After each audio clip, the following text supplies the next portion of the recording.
नमस्कार friends, miracle mind Bharat के आपके अपने प्लेटफॉर्म पर मैं कपिला राठौर आप सभी का स्वागत करती हूँ।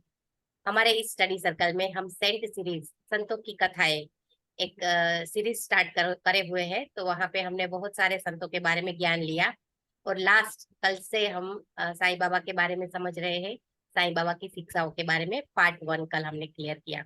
तो आज हमारा दूसरा भाग है साईं बाबा की शिक्षाओं का। साईं बाबा जैसे कहते हैं, मुझे सदा ही जीवित जानो, अनुभव करो और पहचानो। तो यही साईं बाबा की जो शिक्षाएं हैं उनको जीवन में कैसे ग्रहण किया जाता है वो अपने अनुभवों के साथ हमारे साथ शेयर कर रहे हैं अर्चना श्रीवास्तव जी। तो अर्चना जी, आपका मिरेकल माइंड भारत में बहुत बहुत स्वागत है। आइए और साईं बाबा की सारी टीचिंग्स को हमारे साथ शेयर करिए। धन्यवाद आपका। Thank you, thank you, thank you Kapila जी।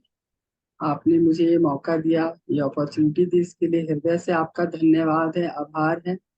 और आप सभी पार्टिसिपेंट्स का धन्यवाद है, रेणु जी का धन्यवाद, जिन्होंने बहुत ही सुंदर ध्यान कराया। सभी को हृदय से नमन करती हूँ। पितामह पत्री सर का धन्यवाद करती हूँ। साईं बाबा को कोटि कोटि नमन करती हूँ, जिन्होंने मुझे चुना इस स्वाध्याय के लिए। हृदय से आभार और धन्यवाद करती हूँ। मैं तो सिर्फ निमित्त मात्र हूँ, करने कराने वाले तो बाबा ही हैं। तो जैसा चाहेंगे और जो विजडम वो हम सबको देना चाहते हैं वो मेरे माध्यम से आपके प्लेटफॉर्म पर प्रस्तुत करेंगे बाबा। Thank you. सभी दिव्य आत्माओं को कोटि कोटि नमन है। जैसा कि हमने कल जाना था, तो बाबा के श्री चरणों में नमन करते हुए गुरुर्ब्रह्मा गुरुर्विष्णु गुरुदेवो महेश्वर, गुरु साक्षात् परब्रह्म, तस्मै श्री गुरुवे नमः। ओम शिरडीवासाय विद्महे सच्चिदानंदाय धीमहि, तन्नो साई प्रचोदयात्। तन्नो बाबा प्रचोदयात्। धन्यवाद, आभार। बाबा के श्री चरणों में कोटि कोटि नमन। जैसा कि हमने कल जाना था कि बाबा के मूल मंत्र जो है श्रद्धा और सबरी। श्रद्धा का भी अर्थ हमने देखा था कि श्रद्धा का अर्थ होता है समर्पण। जब हम किसी भी संत या गुरु के प्रति अपने आप को पूर्ण रूप से समर्पित कर देते हैं तो हम सब भी उनके साथ एकत्व में आ जाते हैं।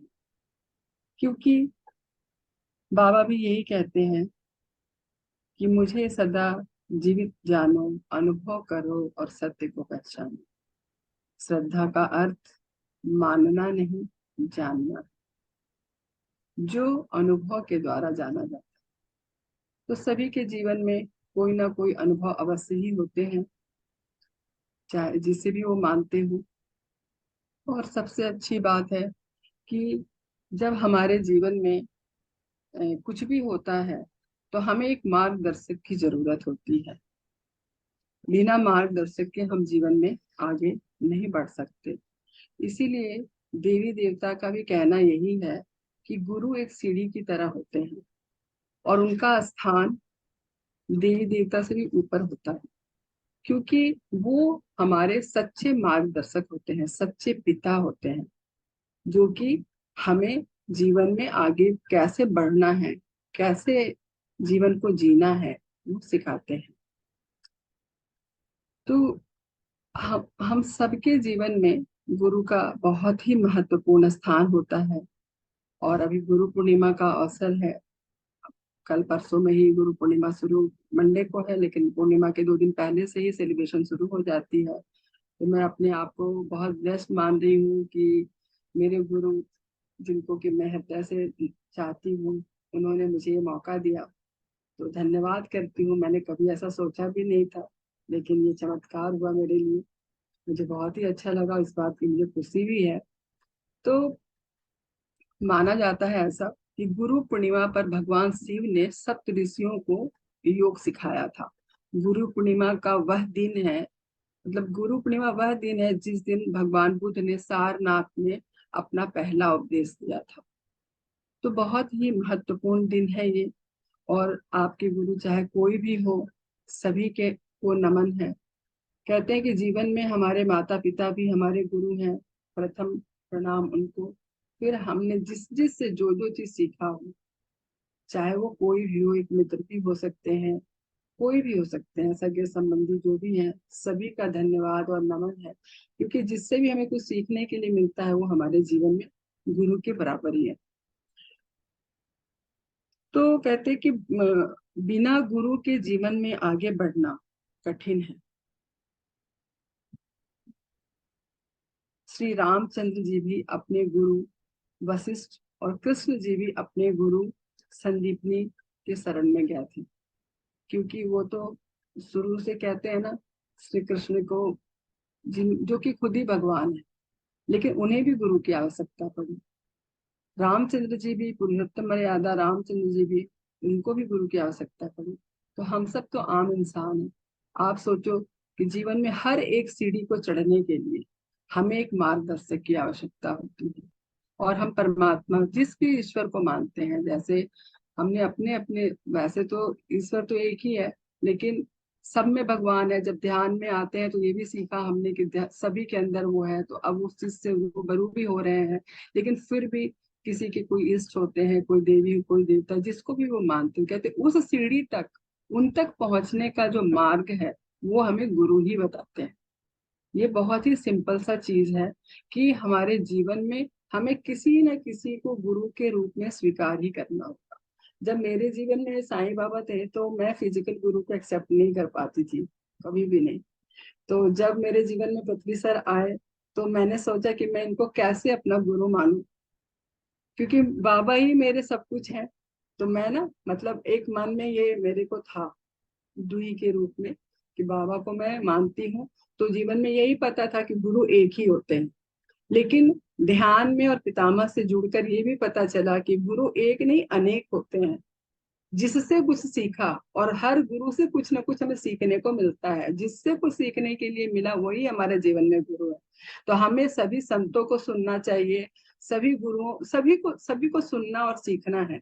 ये पितामह का कॉन्सेप्ट मुझे बहुत ही अच्छा लगा। और इसको जानने के लिए, मानने के लिए कहते हैं ना कि जब तक आप अनुभव, खुद का अनुभव चाहिए। जब तक ये खुद का अनुभव नहीं होगा हम उनको स्वीकार नहीं कर पाते। तो इस अनुभव के लिए उन्होंने, मतलब बाबा को मैं इतना मानती थी, इतना अंदर से, हृदय से मेरा उनके प्रति जो प्यार था। तो उन्होंने मुझे, क्योंकि बाबा तो जान रहे थे कि इसको आत्मज्ञान के लिए मेरे से पूछती है कि मुझे आत्मज्ञान, बाबा अपने साइंस सचिव में बार बार एक ही बात बोलते हैं कि अगर आत्मज्ञान पाना है तो ध्यान करें। तो मैंने कहा ध्यान, लेकिन ध्यान, अब बाबा तो नॉन फिजिकल उसमें है, फिजिकल रूप में पतरी सरते जो कि ध्यान का सिखा रहे थे, लेकिन उनको एक्सेप्ट करना थोड़ा मेरे लिए टफ हो रहा था। उन्होंने मुझे सीधा का सीधा करताली पहुंचा दिया। बोले तो जब मैं, और चूंकि जब मैं उससे करताल जाने से पहले भक्ति मार्ग में थी, मैं बहुत ज्यादा मानती, लॉकडाउन में 2020 की बात है ये। तो मैंने बाबा से एक ही प्रार्थना किया कि बाबा हर पल, जैसे मैं आपको यहाँ पर हृदय से, कहते हैं ना, उनकी सेवा करना, उनका स्नान कराना, पहले ये सारा काम करते थे, जुड़े हुए थे उनसे पूरी तरीके से, उनको भोग लगाना, ये कर। तो मैं कि जब करताल मेरे लिए ही नया जगह है तो मैं आपको कहाँ लेकर जाऊंगी। मैं जहाँ जाती थी मैं बाबा की मूर्ति को अपनी झोली में रख कर लेकर जाती थी, एक उनका अलग से बैग बना रखा था। तो हर पल, मतलब ये भाव था मेरा। उन्होंने, लेकिन जब मेरे मन में ये ध्यान का जब शुरू हुआ, तो इसको इसको तोड़ने के लिए उन्होंने कैसा कैसा रचा, वो लीला मैं थोड़ा बताना चाहती हूँ। कि उन्होंने डायरेक्ट मेरे को, मतलब करताल का मैंने सुना कि हाँ यहाँ जाना है कैसे, और मैं फर्स्ट टाइम लाइफ में अकेली फ्लाइट से करताल गई हैदराबाद। तो जाने से पहले मैंने बाबा से प्रार्थना किया कि बाबा जो जगह मेरे लिए खुद ही अनजान है, तो उस जगह पर मैं आपको कहाँ, मैं खुद ही कहाँ बैठूंगी, कहाँ सोऊंगी, कहाँ रहूंगी। तो फिर मैं आपको कहाँ रखूंगी, क्योंकि भाई उनके लिए भी पवित्र स्थान चाहिए। जिस भावना से हम रखते हैं वैसे ही स्थान ढूंढते हैं। तो मेरे मन में अपने आप ही ये भाव आया कि बाबा आप मेरे हृदय में ही निवास करो। जो पहला निवाला मैं अपने मुंह में डालूंगी वो आपका होगा, और जो दूसरा निवाला मैं अपने मुंह में डालूंगी वो मेरा होगा। इस भाव से ही मैंने उनको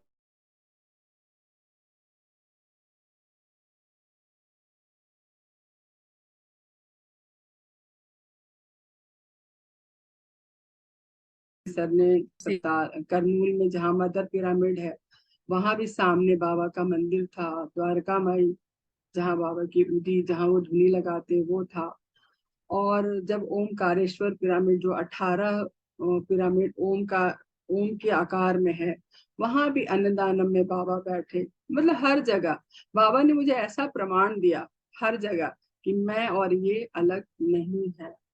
उस दिन से मेरा विश्वास पूरा पक्का हो गया और पितामह को मैं पूरे ही पिता के रूप में स्वीकार करने की, ये मेरे आध्यात्मिक गुरु हैं, जो कि इस जन्म में मेरे मार्गदर्शक हैं।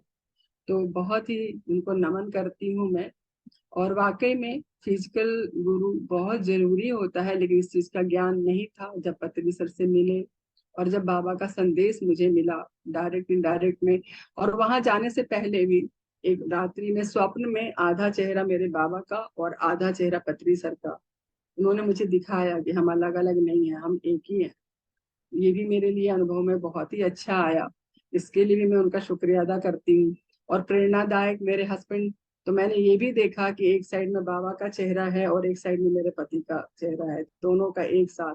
वो भी मुझे एक बहुत ही अलग सा अनुभव रहा, क्योंकि हर जगह वो मुझे बहुत सपोर्ट करते हैं। पवन जी की किसी भी तरह से कुछ भी है तो, मतलब कि आप देखो कि हमारी फैमिली में चाहे कोई भी हो सकता है, ईश्वर सभी के अंदर है।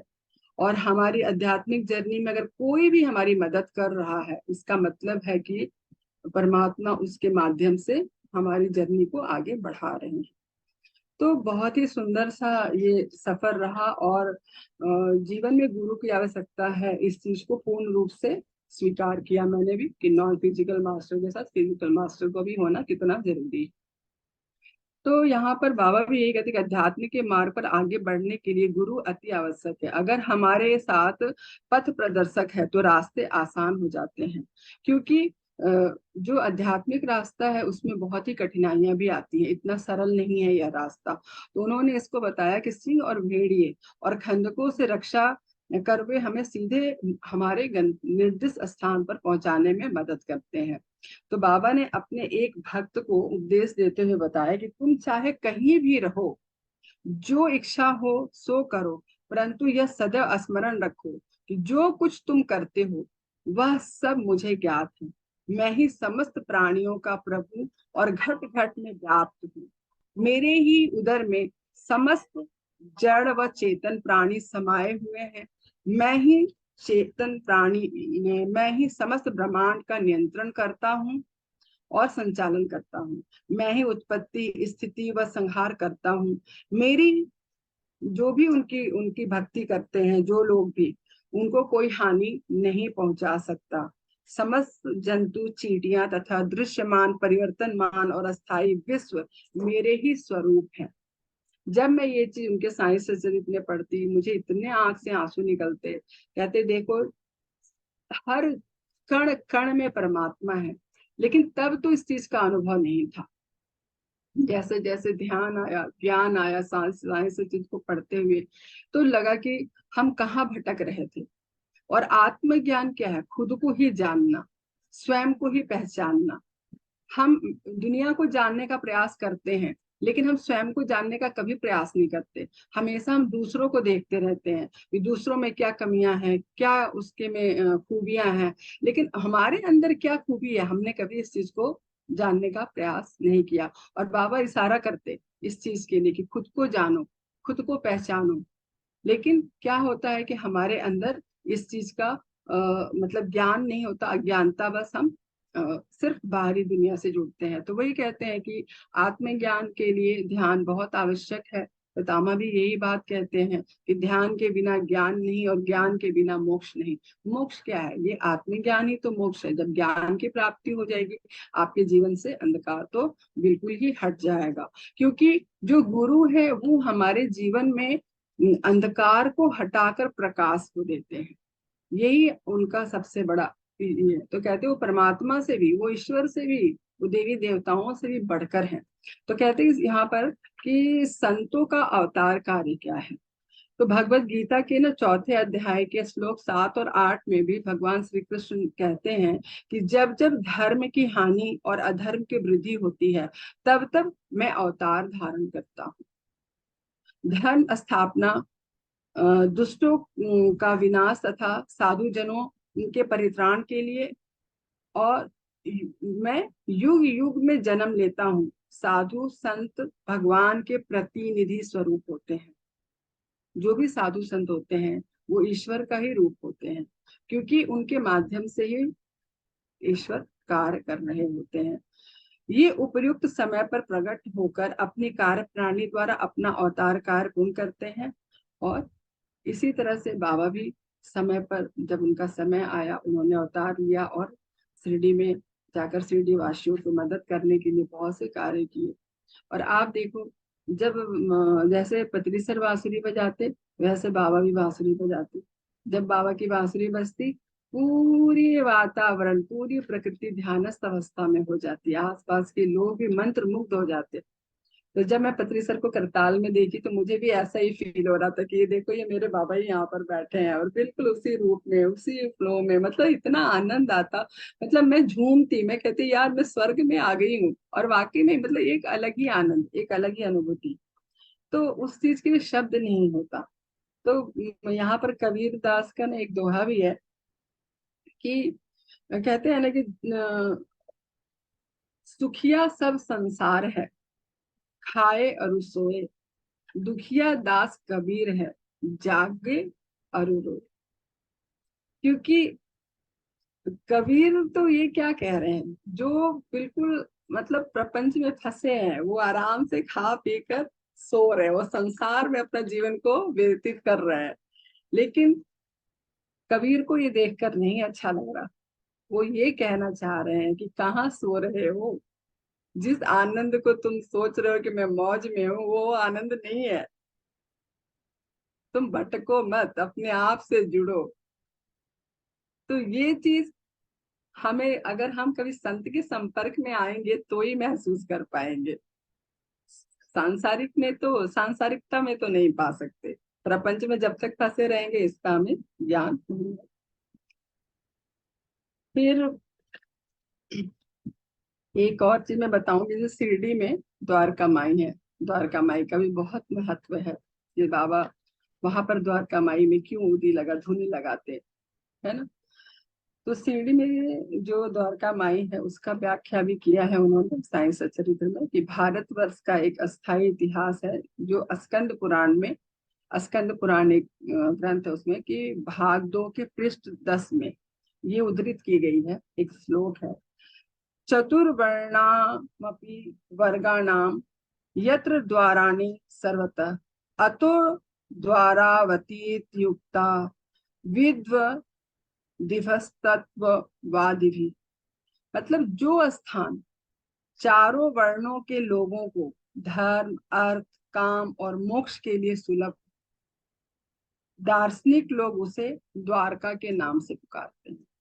इसलिए वो द्वारका माई है। तो द्वारका माई को क्यों बोलते हैं, मतलब वहां पर हर तरीके के लोग आ सकते हैं, चाहे वो चारों वर्ण के ही नहीं, चारों वर्ण से भी हटकर अगर कोई,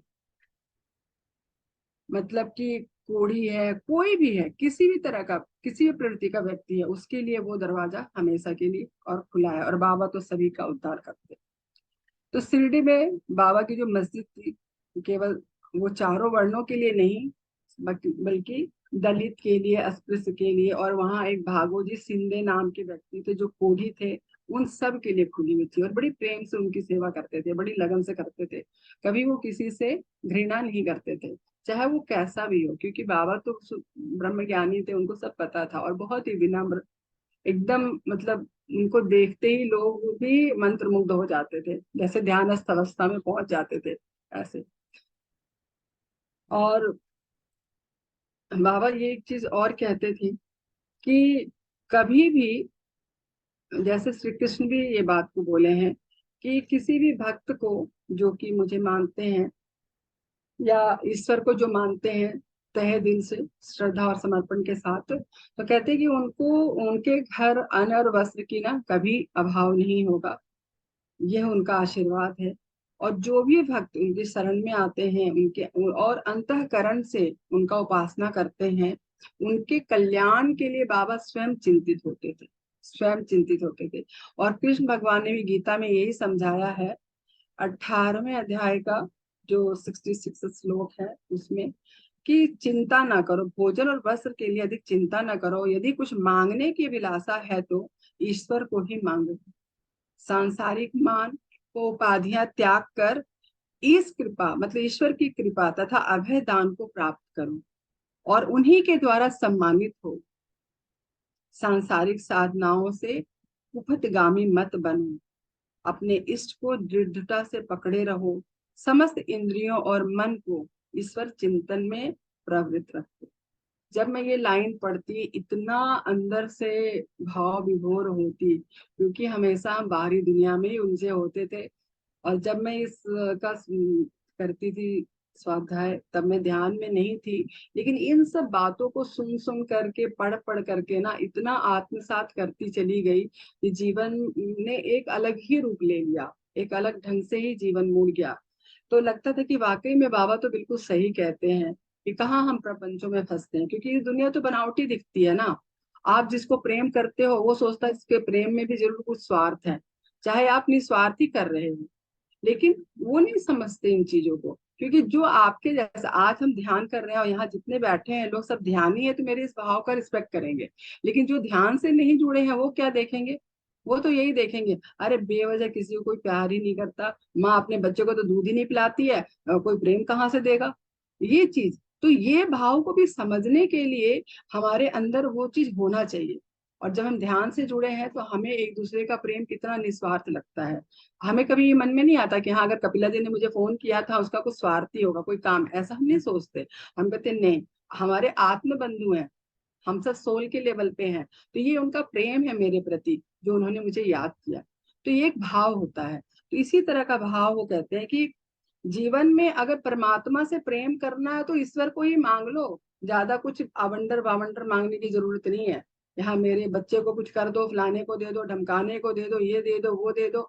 तो इससे क्या होता है कि हम परमात्मा से एक सौदा कर रहे होते हैं, एक बिजनेस चला रहे होते हैं। लेकिन परमात्मा को क्या चाहिए? निस्वार्थ भाव से आपका प्रेम चाहिए। जब ईश्वर को ही मांग लोगे तो सब तो अपने आप, हो तो तुम्हारी चिंता खुद ही करने लगेगा, तो फिर हमें जरूरत किस चीज की रह जाएगी? तो फिर और एक चीज और बताऊंगी, साईं बाबा ना सभी यौगिक क्रियाओं में पारंगत थे। वो योग को जीवन में बहुत ही किए हैं और उन्होंने क्रिया योग लाहिड़ी महाशय जी से सीखा। तो ये चीज भी हमें जब पहले मैं भी योगा करती थी, रेगुलर बहुत योगा साधना करती थी, जब साईं बाबा के साईं से मैं पढ़ती हुई थी, बाबा कहते थे कि किसी चीज की जरूरत ही नहीं है, सिर्फ ध्यान करो, सिर्फ ध्यान करो। क्योंकि कहते थे वो अपने आत्म स्वरूप से जुड़ोगे और ईश्वर से सच्चा प्रेम करोगे तो सब कुछ तुम्हारा अपने आप ही हो जाएगा। लेकिन परिस्थिति होती है ना, कभी कभी हमें अपने फिजिकल बॉडी के लिए भी चाहिए, क्योंकि बाबा ने अपने साइंस अपने शरीर का भी बहुत महत्व बताया है, मैं आगे भी आपको बताऊंगी। तो इस तरह से हम आगे, तो बाबा ना अपने साइंस के अध्याय 8 में, अगर किसी के पास है तो खोल कर देख सकते हैं, उन्होंने बाबा क्या बताया है कि मनुष्य शरीर अनमोल है। यह सत्य है कि समस्त प्राणियों में चार बातें एक समान होती हैं: आहार, निद्रा, भय और मृत्यु। मानव प्राणी को ज्ञान एक विशेष देन है जिसकी सहायता से ही वह ईश्वर दर्शन कर सकता है, जो अन्य किसी को किसी योनि में संभव नहीं है। हम सब ने भी सुना होगा, भगवत गीता में भी ये सारी चीजें हैं। तो कहते हैं कि यही कारण है कि देवता भी मानव योनि से ईर्ष्या करते हैं तथा पृथ्वी पर मानव जन्म धारण करने के लिए सदैव लालायित रहते हैं, जिससे उन्हें अंत में मुक्ति प्राप्त हो।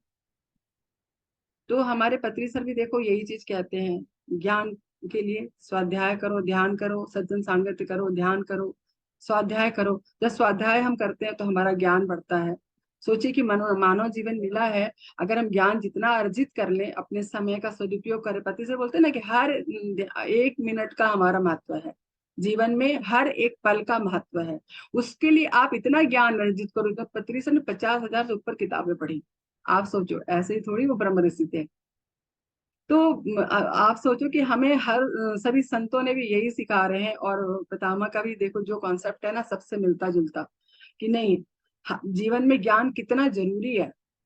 तो ये यहाँ पर बाबा ये चीज बताते हैं कि हमेशा ही हमें अपने आप से जुड़कर रहना चाहिए।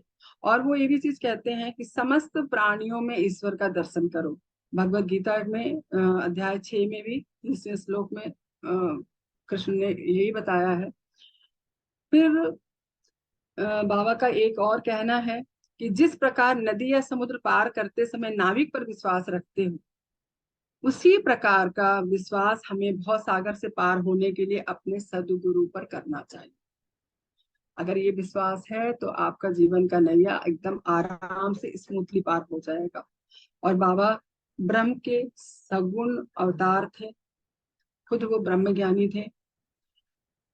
योग, वैराग्य, तप, ज्ञान आदि ईश्वर के समीप पहुंचने का वो मार्ग बताते हैं। कहते, और उन्होंने इतनी सुंदर बात कही है अपनी। और देखो हम अपने सिस्टम में भी हम लोग आकर बहुत कुछ सीखे हैं। चाहे कोई कितनी भी हमारी निंदा करे, हमें उसका प्रतिकार नहीं करना है। यदि कोई शुभ कर्म करना है तो किसी की मदद करो। कहते ना, निंदक नीरे राखिए आंगन कूटी छवाए। क्योंकि जो हमारी निंदा करता है वो हमारा सबसे बड़ा वेल विशर है। क्योंकि अगर वो ऐसा नहीं करेगा तो हम जीवन में आगे नहीं बढ़ सकते, है ना। तो कहते कि किसी कुछ जीवन में कार्य करना है तो दूसरों की भलाई करो। और जब हम ऐसा करते हैं तो हमारा भौतिक और आध्यात्मिक दोनों ही क्षेत्र में प्रगति होती है। भौतिक जीवन तो संवरता है, आध्यात्मिक जीवन भी हमारा संवरता है। फिर वो गुरु के बारे में भी उन्होंने बताया है। मैं थोड़ा थोड़ा करके बता रही हूँ आपको, क्योंकि समय को भी देखना है। लेकिन ना मैं भूल जाती हूँ समय। फिर भी मैं थोड़ा जल्दी जल्दी बताऊंगी कि गुरु दो प्रकार के होते हैं, कि नियत और अनियत। अनियत गुरु के आदेशों से अपने में उत्तम गुणों का विकास होता है तथा चित्त की शुद्धि होकर विवेक की वृद्धि होती है। वे भक्ति के पथ पर हमें लगा देते हैं। जो हमें आत्म स्थिर बनाकर इस भव सागर से पार उतार दे, वही सदगुरु है। श्री साईं बाबा उसी कोटि के सदगुरु थे। बाबा बहुत ही विनयशील थे। वे हमेशा ऐसा ही कहते थे। और उन्होंने भगवान के 6 प्रकार के जो विशेष गुण है वो भी बताया है, कि कीर्ति, श्री, वैराग्य, ज्ञान, ऐश्वर्य, उदारता। और ये सारे 6 गुण बाबा में भी विद्यमान थे, इसीलिए उनको ईश्वर का ही दर्जा दिया गया। और यहाँ पर बाबा एक चीज और बताते हैं कि ईश्वरीय अवतार का ध्येय साधु जनों का परित्राण और दुष्टों का संहार करना होता है। जो ईश्वर होते हैं उनका अवतार इसीलिए होता है कि वो साधु जनों को हेल्प करेंगे और दुष्टों का संहार करेंगे। परंतु संतों का कार्य तो उससे भिन्न है। सोचो, जब एक संत आते हैं तो वो कैसा करते हैं कि संतों के लिए साधु और दुष्ट एक समान है। आप देखो, कोई कैसा भी है, बाबा उसको हमेशा स्वीकार करते थे। चाहे वो किसी भी प्रकार का, चाहे वो कोई भी हो, उसके प्रति वही स्नेह होती थी, वही श्रद्धा होती थी उनकी। वो बताते कि दुष्कर्म करने वाले की बल्कि उनकी अधिक चिंता होती थी। संतों को, जो लोग दुष्प्रवृत्ति के होते हैं, उनकी अधिक चिंता होती है। उन्हें उचित पथ पर लगा देते हैं, वो ध्यान साधना के मार्ग पर लगा देते हैं और अज्ञान तथा अंधकार का नाश करते हैं। करने के लिए वो ना उनके जीवन में सूर्य के समान होते हैं। संत ऐसे होते हैं कि कोई अगर गलत रास्ते पे भी है ना, चाहे वो कितना भी मतलब दुष्ट से दुष्ट प्रवृत्ति का हो, फिर भी उसकी चिंता करते हैं और उसको ध्यान साधना के प्रेरित करते हैं और एक सूर्य की तरह प्रकाश उनके जीवन में लगाते हैं। और जो संतों का हृदय होता भगवान वासुदेवा, जो उसके हृदय में भगवान वासुदेव ही निवास करते हैं। बाबा अपने भक्तों से ना, बहुत सभी को पता होगा जो लोग शिरडी जाते होंगे या जो लोग उनके बारे में जितना जानते होंगे, कि अपने भक्तों से ना दक्षिणा लिया करते थे। तो उस दक्षिणा का भी उनका मुख्य ध्येय यही होता था कि वो भक्तों को ना आत्म शुद्धि का पाठ सिखाना चाहते थे। बाबा का कहना था कि यदि श्रद्धा पूर्वक तुम मेरे पास आओगे तो मैं तुम्हारे साथ हमेशा ही रहूंगा। मैं शरीर से कहीं भी रहूं, परंतु मुझे 7 समुंदर पार भी घटित होने वाली घटनाओं का ज्ञान होता है। और मैं तुम्हारे हृदय में विराजित तुम्हारे अंतस्थ ही हूँ, जिसका तुम्हारे तथा समस्त प्राणियों के हृदय में वास है। उसकी ही पूजा करो। धन्य और सौभाग्यशाली वही होता है जो मेरे सर्वव्यापी स्वरूप से परिचित है। वो कहते थे कि मैं सभी जगह हूँ, सभी में हूँ, तो जो मेरे इस रूप से परिचित है वो इंसान बहुत ही सौभाग्यशाली है। हमेशा ही उन्होंने ब्रह्म ज्ञान और आत्मानुभूति के लिए उन्होंने एक बात कही, वो पुस्तक के माध्यम से ही मैं आपको बताऊंगी लास्ट में। और मैं आप बाबा ने 9 विद्या भक्ति के भी बारे में बताया है कि ये क्या होती है। 9 अंग बाबा को बहुत प्रिय थे। 9 विद्या भक्ति, और जो बाद में उन्होंने बाईसा माई को 9 रुपए दिए, उसका भगवत गीता में भी किस तरह से एक्सप्लेन किया है कि पहले 5 और फिर 4 जो श्री कृष्ण ने बताया, वो भी मैं आपको भी थोड़ा एक्सप्लेन करूंगी। पहले ये बता दूं कि 9दा भक्ति क्या है, कि श्रवण कीर्तन नाम स्मरण पाद सेवन अर्चन वंदन दास सख्य आत्मनिवेदन, ये भक्ति के 9 प्रकार हैं। इसमें से यदि बाबा कहते हैं, इसमें से अगर एक को भी सत्यता से अपने जीवन में उतार लिया जाए तो भगवान श्री हरि प्रसन्न होकर हमारे घर प्रकट हो जाएंगे। और वो कहते हैं कि कभी हमें उपवास नहीं करना चाहिए, भूखे पेट मतलब भोजन इतना ले, संतुलित आहार लेनी चाहिए। और कहते चाहे परिस्थिति कितनी भी विषम हो, हमें कभी भी प्राण त्यागने की इच्छा नहीं। वो कहते, उनको भी ये चीज बिल्कुल पसंद नहीं था कि कोई आत्महत्या करे।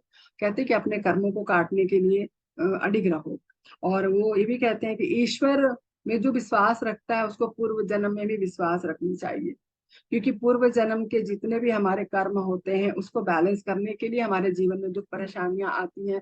कोई भी परिस्थिति, कोई भी विषम परिस्थिति या जो भी परिस्थिति हमारे सामने आती है, उसके लिए हमें डटे रहना चाहिए। क्योंकि और जब हम उसमें डटे रहते हैं ना, खुशी खुशी, तो वो परमात्मा भी खुश होता है। वो कहता है कि जो तुम्हें लेसन लेने के लिए, जैसे हमने पढ़ा है ना सोल जर्नी में भी, जो हम सीखने आते हैं, अगर हम उसको खुशी खुशी सीख कर जाते हैं तो परमात्मा भी हमारे ऊपर गर्व करता है। और बहुत ही ब्लेस्ड होते हैं ऐसे लोग। तो कहते हैं ना कि जैसे कुंती ने भी अपने जीवन में दुख मांगा था कि मैं परमात्मा के करीब रहूं। तो ये सारी चीजें हम मतलब इनसे देखो, जीवन में सभी के उतार चढ़ाव आता है, सभी सांसारिक पारिवारिक गृहस्थ जीवन में है, लेकिन हमें जीवन में कैसे जीना है, किसी पर कोई मतलब परेशानी या कोई इस तरह का बोझ न समझकर जीवन को जिए, हंसी खुशी स्वीकार करके जिए, चाहे जैसा भी जीवन मिला है, लेकिन हमें उसको स्वेच्छा से स्वीकार करके ही जीना है। और यहाँ पर बाबा ने एक और चीज बताई है कि सतयुग में तप, त्रेता में ज्ञान, द्वापर में यज्ञ और कलयुग में दान का विशेष महत्व है, जिसमें ज्ञान दान और अन्नदानम, जो कि पितामह भी कहते हैं कि अगर आप ध्यान किसी को सिखाते हैं तो आप उनको भोजन करा के भेजिए। अगर कहीं ध्यान सिखाने जाते हैं तो कुछ सूखा ही फली ले जाइए, कुछ भी लीजिए उनको। तो ये भी जरूरी है, ये भी जरूरी है। इससे ना हमारे कर्म भी बैलेंस होते हैं।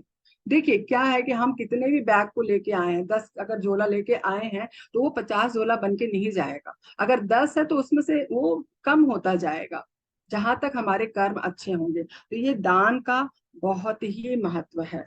और जब हम जीवन में इस तरह से जीवन को जीते हैं बहुत ही सुंदर तरीके से, तो फिर हमारा जीवन बहुत सरल होते जाता है। और आपको सभी को पता होगा कि बाबा को ना प्रकाश से बड़ा अनुराग था। दीपक ज्योति उनको बहुत पसंद थी। तो आप सबको पता है कि शिरडी में जब उनको बनियों ने तेल नहीं दिया था तो उन्होंने अपने 3 पात्र में पानी डाला और उसको ही पी करके उसी में उगल दिया, और उसी से उन्होंने दिवाली मना ली पूरे शिरडी गांव में। तो ये चीज उनके चमत्कार तो बहुत ही है।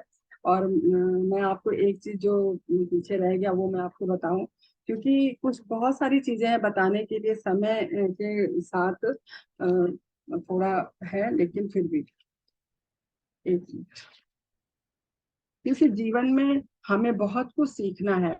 और यहाँ पर बाबा ने एक लिखा कि मानव का जो प्रवृत्ति है कैसी प्रवृत्ति होनी चाहिए। कहते हैं कि अधिक सफलता पूर्वक और साक्षात्कार को सुलभ प्राप्त करने का एकमात्र उपाय है किसी योग संत या गुरु के चरणों की शीतल छाया में आश्रय लेना, जिससे कि ईश्वर का साक्षात्कार हो चुका है। हमें कैसे सदगुरु के सामने जाना चाहिए जिससे ईश्वर का साक्षात्कार हो चुका है। जो लाभ धार्मिक व्याख्यानों के श्रवण और धार्मिक ग्रंथों के अध्ययन करने से प्राप्त नहीं हो सकता, वह इन उच्च आत्मज्ञानियों की संगति से सहज ही प्राप्त हो जाता है। ये भी बहुत सुंदर बात उन्होंने कही है। जो प्रकाश हमें सूर्य से प्राप्त होता है, वैसा विश्व के समस्त तारे भी मिल जाएं तो भी नहीं दे सकते। इसी प्रकार जिस आध्यात्मिक ज्ञान की उपलब्धि हमें सदगुरु की कृपा से हो सकती है, वह ग्रंथों और उपदेशों से किसी प्रकार नहीं है। उनकी प्रत्येक गतिविधि, वो कहते हैं कि वो संभव नहीं हो सकता किसी भी ग्रंथ से। कहते हैं कि उनकी प्रत्येक गतिविधि मृदु भाषण, कोई उपदेश, क्षमाशीलता, स्थिरता, वैराग्य, दान और परोपकारिता, मानव शरीर का नियंत्रण, अहंकार शून्यता आदि गुण जिस प्रकार भी वे इस पवित्र मंगल विभूति द्वारा व्यवहार में आते हैं, सत्संग द्वारा भक्त लोगों को उसके प्रत्यक्ष दर्शन होते हैं। कितनी सुंदर बात इन्होंने यहाँ पर बताई है। और लास्ट में मैं, और समय है ना कपिला जी, थोड़ा सा 5 मिनट ले सकते हैं। अच्छा, एक चीज और, मैं ना ब्रह्म ज्ञान और आत्मानुभूति की जो योग्यताएं हैं उसको मैं थोड़ा सा बताऊं, क्योंकि ये ना मुझे बहुत ही अच्छा लगा था, तो मैं ये साइंस सच्चाई से ही आपको शेयर करूंगी कि समान मनुष्यों को प्रायः अपने जीवन काल में ब्रह्म के दर्शन नहीं होते। उसकी प्राप्ति के लिए कुछ योग्यताओं का भी होना नितांत आवश्यक है। उसमें पहला क्या है? मुमुक्षु, मतलब मुक्ति की तीव्र उत्कंठा, विरक्ति, अंतर्मुखता, पाप शुद्धि, उचित आचरण, है ना, सार वस्तु ग्रहण, मन और इंद्रियों का निग्रह, मन की पवित्रता, गुरु की आवश्यकता, अंत में इस कृपा परम आवश्यक है। ये सारी बातें उन्होंने बताया कि अब इसको एक्सप्लेन कर तो कभी बाद में कर लेंगे। तो ये सारी चीजें उन्होंने बहुत ही सुंदर ढंग से बताया कि हमें ब्रह्म ज्ञान प्राप्त करने के लिए हमारे अंदर क्या क्या होनी चाहिए। और ये एक मिनट,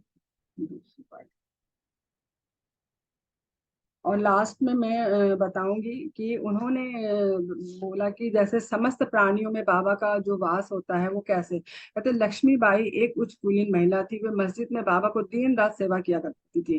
केवल भक्त महालसा पति तात्या और लक्ष्मीबाई के अतिरिक्त रात को मस्जिद की सीढ़ी पर कोई नहीं चढ़ सकता था। ये तीनों बाबा के बहुत ही करीब थे। जो महालसा पति थे वो खंडोबा मंदिर के पुजारी थे, और तात्या लक्ष्मीबाई ये दोनों ही उनकी सेवा करते थे, शिरडी में रहते। तो आज भी बताते हैं कि जो तात्या पाटिल है ना, उनका ही परिवार सिटी का भी सेवा करता है। उनका जो खानदान के लोग हैं आज उनकी सेवा आज भी वही कर रहे हो। तो लक्ष्मीबाई के अतिरिक्त रात को मस्जिद की सीढ़ी पर कोई नहीं चढ़ सकता था। एक बार संध्या समय जब बाबा तात्या के साथ मस्जिद में बैठे हुए थे, तभी लक्ष्मीबाई ने आकर उन्हें नमस्कार किया। तब बाबा कहने लगे, अरे लक्ष्मी, मैं अत्यंत भूखा हूँ। वे यह कहकर लौट पड़ी कि बाबा थोड़ी देर ठहरो, मैं अभी आपके लिए रोटी लेकर आती हूँ। उन्होंने रोटी और साग लाकर बाबा के सामने रख दिया, जो उन्होंने एक भूखे कुत्ते को दे दिया। जैसे ही वो लाकर देती है ना, वो कुत्ते के सामने डाल दिए। तो लक्ष्मीबाई कहने लगी कि बाबा यह क्या, मैं तो शीघ्र गई और आपके लिए अपने हाथों से रोटी बनाकर लाई, और आपने एक ग्रास भी ग्रहण नहीं किया और उस कुत्ते के सामने डाल दिया। तो बाबा यहाँ कहते हैं कि, और वो कहते हैं कि आपने तो मुझे व्यर्थ का कष्ट दिया, ऐसा क्यों किया आपने? तो बाबा ने बहुत ही सुंदर और सरल ढंग से उत्तर दिया कि व्यर्थ का दुख ना करो, कुत्ते की भूख शांत करना मुझे तृप्त करने के बराबर ही है। कुत्ते भी तो कुत्ते की भी तो आत्मा है। प्राणी भले ही भिन्न आकृति प्रकृति में हो, उसमें कोई बोल नहीं सकते, कोई मूक रहते हैं, परंतु भूख तो सबकी एक ही जैसी होती है। इसे तुम सत्य जानो, जो भूखों को भोजन कराता है यथार्थ में मुझे ही भोजन करा रहा होता है। यह एक मतलब अकाट्य सत्य है, जिसको कि काटा नहीं जा सकता। इस साधारण सी घटना के द्वारा बाबा ने एक महान आध्यात्मिक सत्य की शिक्षा प्रदान की कि बिना किसी की भावनाओं को कष्ट पहुंचाए किस प्रकार उसे नित्य व्यवहार में लाया जा सकता है। इसके पश्चात लक्ष्मीबाई उन्हें नित्य ही प्रेम पूर्वक भक्ति पूर्वक दूध रोटी और भी भोजन देने लगी, जिसे वे स्वीकार कर बड़े चाव से खाते थे। इतनी सुंदर सुंदर बातें हैं इनकी कि चाहे कितनी भी कहो वो कम है। और एक लास्ट में कहूँ कि जो 9 अंक उनको प्रिय हैं, उसका श्रीमद् भगवत के स्कंद 11 अध्याय 10 में श्लोक संख्या 6 में है, ये आप उसमें देख सकते हैं, जिसमें उत्कृष्ट कोटि के भक्त के 9 लक्षणों का वर्णन है, जिसमें से पहले 5 और बाद में 4 लक्षणों का क्रमशः एक सीक्वेंस में वर्णन किया गया है। प्रथम और द्वितीय चरणों में उल्लेख हुआ है। बाबा ने भी उसी प्रकार का पालन किया जब वो समाधिस्थ हो रहे थे। पहले उन्होंने 5 और बाद में 4, 5 4 9, कुल केवल 9 रुपए ही। 9 से कई गुने जो लक्ष्मीबाई थी वो बहुत ही संपन्न महिला थी, लेकिन जब ये बाबा समाधिस्थ हो रहे थे, अपनी शरीर को छोड़ रहे थे, तो ये 9 रुपए उन्होंने इतनी सेवा की थी बाबा की, तो जाते समय उन्होंने 9 रुपए उनके हाथ में प्रदान किया। और वो इतना सुंदर उपहार था उनके जीवन में कि वो महिला आज भी उनको याद करते हैं। और 9 अंक बाबा के जीवन में बहुत ही महत्वपूर्ण। तो thank you, thank you, thank you so much Kapila ji, आपने मुझे अपॉर्चुनिटी दी, इसके लिए धन्यवाद। आप सबने बहुत ही धैर्यता पूर्वक सुना। बाबा के लिए कहने के लिए बहुत कुछ है, लेकिन समय को देखते हुए मैंने बहुत ही शॉर्ट में उनके जो भी जी जी शिक्षाएं मैंने अपने जीवन में उतारी है उसको बताया, क्योंकि मैंने आज जो भी मैं कर रही हूँ ना सब बाबा का ही दिया हुआ है मेरे जीवन में, और मैं उनके बताए हुए रास्ते पर ही चल रही हूँ। जो कुछ बहुत भी, अगर सुंदर। मेरे पास एक रोटी होती है तो मैं आधी रोटी दूसरों को देती हूँ, और तब मैं खाती हूँ, इससे पहले मैं भोजन भी नहीं होती। बहुत और सुंदर, जैसे बहुत जैसे सुंदर। हमारे जीवन में मार्गदर्शन मिलते जाते हैं, जो भी प्रेरणा मिलती है बाबा से, उस पे ही मैं आगे बढ़ रही हूँ। तो जी धन्य धन्यवाद। सभी को। बहुत बहुत धन्यवाद अर्चना जी आपका। आपने इतना सुंदर विवरण किया बाबा की पूरी शिक्षाओं के बारे में। और एक और चीज मैं ऐड करना चाहूंगी यहाँ पे, अगर आपकी इजाजत हो तो। हाँ बिल्कुल बिल्कुल, मैं तो बहुत कुछ भूल भी जाती हूँ बोलते समय। बाबा है ना, एक एक छोटा सा लड़का बाबा के पास आता था। थोड़ी उनकी जो कहानियां, तो मतलब बहुत से लोगों ने अरे बहुत ही कहानियां बहुत बताई है, है। बहुत है, बहुत वो लोग अनगिनत। जी रहे हैं ऐसे, हाँ मतलब इस हाँ तरीके का बिल्कुल। जीवन जी रहे हैं, और हर बार कहते हैं कि ये बाबा के चमत्कार की वजह से ही हुआ है। तो हाँ शिरडी में ऐसे बहुत सारे चमत्कार होते हैं। तो जब बाबा जीवित थे, तो एक लड़के को बाबा ने ध्यान का प्रचार बहुत किया कि ध्यान हाँ करो, क्योंकि वो खुद भी ध्यान। ध्यान करते हुए पाए गए थे सबसे हाँ पहले। तो वो कहते थे कि ध्यान करो, ध्यान करो, ध्यान करो। तो एक लड़का बाबा को पूछता है कि बाबा आप बार बार एक ही बात क्यों कहते हैं कि ध्यान करो, ध्यान करो। तो क्या, अच्छा तुझे समझ में नहीं आ रहा है क्यों ध्यान करना चाहिए? तो कि नहीं बाबा, मुझे समझ में नहीं आ रहा है। तो अच्छा, राजा के पास जा, तू वहां पे जो राजा थे उसके पास तू जा। तो के बाबा वो मुझे बता देगा, बता देंगे कि ध्यान कैसे करना चाहिए। तो के तो हाँ, तू जा तो सही। तो वो लड़का वहां पे गया राजा के पास। राजा के पास गए, दरबार में राजा मस्त अपनी रंगरलियां मना रहे थे। जो राजा का जो शौक होता है, वो इंद्रियों वाला सब जो शौक होते हैं, वो मना रहे थे। तो वो लड़का सोच रहा है कि बाबा ने यहाँ पे मुझे क्यों भेजा। तो वो राजा के पास जाता है, उनका जो भी चल रहा था वहां पे विक्षेप करते हुए कि मुझे बाबा ने भेजा है आपके पास यहाँ पे। तो ठीक है, जाओ तुम कमरे में जाके बैठो, वहां पे मैं आ रहा हूँ। तो वो लड़का वहां पे गया, तो बहुत अच्छा महल था, बहुत सुंदर, मतलब आगे पीछे उद्यान थे, मतलब सब मौज शौक की सभी चीजें वहां पे थी। तो वो लड़का तो खुश हो गया कि चलो मुझे तो यहाँ पे बैठने को मिलेगा, यहाँ पे मैं रुकूंगा। फिर राजा देर तक आया नहीं, तो लड़के को मतलब सोना था, कोई दरबारी आके बता के गया कि तुम्हें यहाँ पे सो जाना है आज की रात। तो वो लड़का वहां पे सो गया। तो जैसे ही बेड पे वो सो रहा है, तो ऊपर उसने एक पूरे पतले से धागे से लिपटी हुई एक तलवार देखी। उसके एक एग्जैक्ट सिर के ऊपर वो तलवार लटक रही थी। लड़का नीचे, ऊपर तलवार। तो पूरी रात वो लड़का तलवार को देखता रहा, एक भी आंख की मिटकी मारे हुए वो सोया नहीं। तो पूरी रात जगा। दूसरे दिन सुबह राजा खुद उनके कमरे में आए और बोले कि क्या है बेटा, कैसा रहा आपका पूरा दिन और रात?" तो बोले कि क्या रात, मैं तो सोया ही नहीं। तो क्यों नहीं सोया? तो मेरे सिर के ऊपर वो लटकती हुई तलवार थी, मैं कैसे सो सकूंगा? तो राजा बोले कि अच्छा, तो तुम यहाँ पे आए क्यों थे? अरे मुझे तो बाबा ने बोला था कि तुम जाओ, राजा तुम्हें बताएंगे। तो यही तुम्हारी सीख है बेटा, कि जो ध्यान भी है ना, वो दो धारी तलवार है। वो अपने सिर के ऊपर ही लटकेगी, तुम्हें समझ कर ही ध्यान करना है। और ध्यान ही तुम्हारे जीवन में साक्षात परिवर्तन लेके आएगा, और तुम्हें सोने भी नहीं देगा। पर तुम्हें ध्यान करके ही तुम्हारे जीवन में आत्म साक्षात्कार करना है। यही बाबा की सीख है बेटा, जाओ। मतलब ऐसी स्टोरी वो बता रहे थे। नहीं कपिला जी, हमारे भी जीवन में ना बाबा ने ही ध्यान लाया, क्योंकि जब जब मैं ये पढ़ती थी ना तब तब उनका एक ही चीज आता था कि आत्मज्ञान प्राप्त करने के लिए ध्यान आवश्यक है, मेरे सच्चिदानंद स्वरूप को ही जानो ध्यान के माध्यम से। तो यस। ये बार बार आता था, बार बार आता था दिमाग में। और तब मतलब ध्यान तो पहले करते थे, 2012 में पीएसएसएम से मैं जुड़ गई थी। ध्यान हम्म। करती थी, बच्चे छोटे थे तो कभी 20 मिनट कभी 10 मिनट ऐसे होता था। लेकिन जब लॉकडाउन हुआ ना तो बिल्कुल समर्पित हो गए, एकदम इस हाँ। तरह से समर्पित हो गए, इस तरह से कि 24 घंटे उसी स्थिति में ही रहते थे। बस वाह। सिर्फ खाना बनाया दे दिया, भाई तुम लोग खाओ, क्योंकि रहना तो सबको घर में ही था, कहाँ जाना था। यस तो यस। भैया अच्छे है कि लड़ाई झगड़े होंगे तू तुम्हें में, इससे बढ़िया अपना ध्यान करो। ध्यान करो। यस। करो भाई, थैंक जो यू, होती है थैंक यू ना अर्चना चार जी। लोग